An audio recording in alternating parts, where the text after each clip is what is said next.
Hey, what's up guys? Welcome back to the channel. I have Roman here with me, my teammate on Mike's Bikes. Hi guys. To help us answer this question, do we need gravel bikes?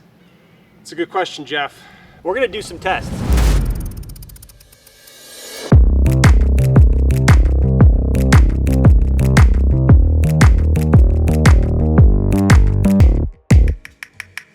So our comparison today is going to be between a gravel bike with these WTB gravel tires and a road bike with the Specialized Roubx Pro tubeless road tires. Now, these tires are pretty good, very reliable, very bomber. For context, these are the tires that the guys at Team Mike's Bikes raced on at the BWR San Diego. Brennan rode to top 10. Pretty fast, super durable, are pretty easy to set up on a rim. You know, we run them tubeless, and I'm gonna try to see if I can get this thing set up even without using my inflator. So go ahead and start pumping furiously. Yep, keep going. I have done several gravel races here in California this year, Huffmaster, BWR San Diego. And anecdotally, looking at the results, the majority of the top 10 and probably top 20 of the riders are racing and performing well on road bikes with high volume tires. We have this segment, it is half gravel. Like, this is about the easiest section of gravel we're on, and it's half road. Roman and I are going to do a constant 300 watts, and then we're gonna switch bikes.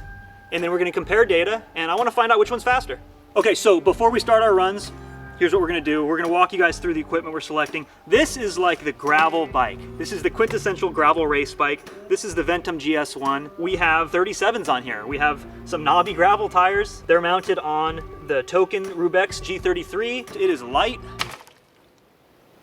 I wanna weigh it.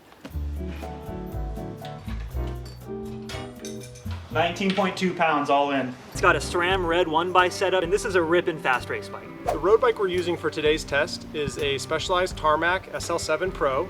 This is the team bike for Team Mike's Bikes, the one we use for all of our road races, and we've used for many gravel races this year. Most relevant to the test and to riding this bike off-road, I'm gonna just point out a few pieces of equipment. First off, we have the Roubx Pro 3230 tires that are set up tubeless on these Token Konax Pro road racing wheels, a disc brake. And then this bike is set up with force axis, and it has very wide range gearing that would basically be enough for most off-road trap applications.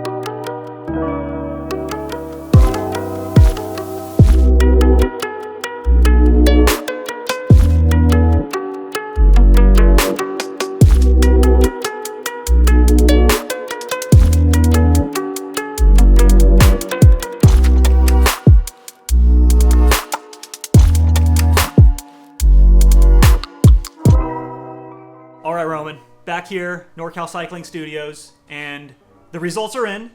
The SL7 is without question faster than the dedicated gravel bike. Why do you think that is? Well, I think in the test that we did, the rolling resistance of the narrower slick tires made the biggest difference.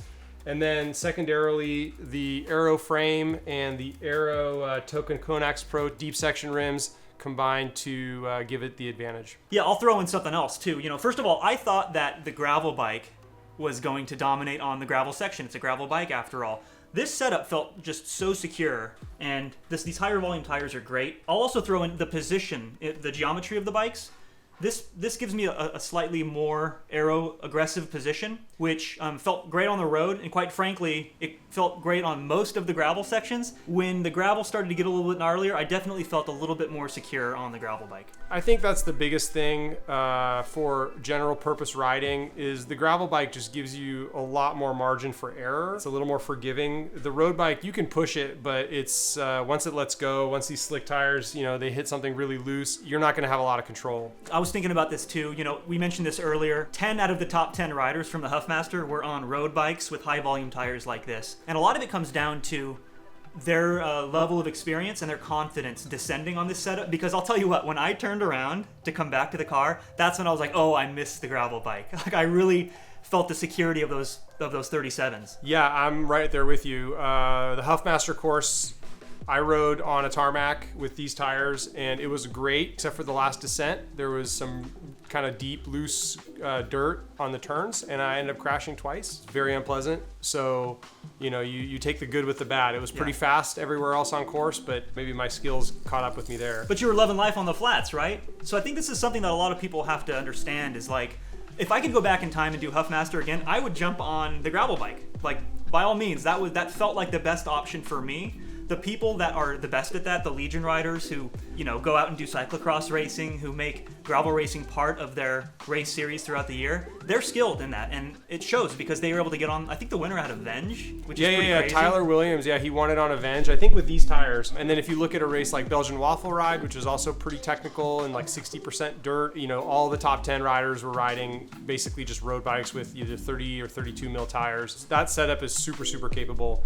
And clearly was the fastest based on the test that we did today, which was, you know, hard pack, dry, you know, NorCal trails, fire roads.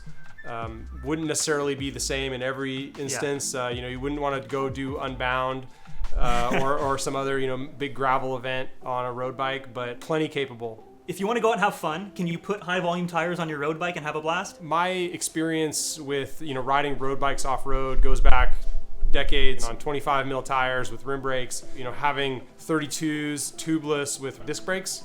I mean, that's just like riding a magic carpet ride compared to some of the old road bikes that we used to do it on. Coming downhill, I feel like for me, I feel much more secure on the 37s on the gravel bike. You know, a good time is relative. Anytime I'm on my bike, I'm having a good time. All right, so in conclusion, they're the same weight, but the SL7 was without question faster than the dedicated gravel bike. So I would suggest you guys, if you're in the market for a bike, if you already have a road bike, buy the biggest volume tires. These 32s by Specialized are great. They're the Roubx. Slap them on there and go rip it. You're going to have a blast. One option I think would split the difference would be to just get a gravel bike, something decently light with good geometry, and then have an extra set of tires or an extra wheel set where you could swap between something like this Roubx and then a knobby tire. I think, in my opinion, that's making the largest part of the difference in the speed between these two bikes.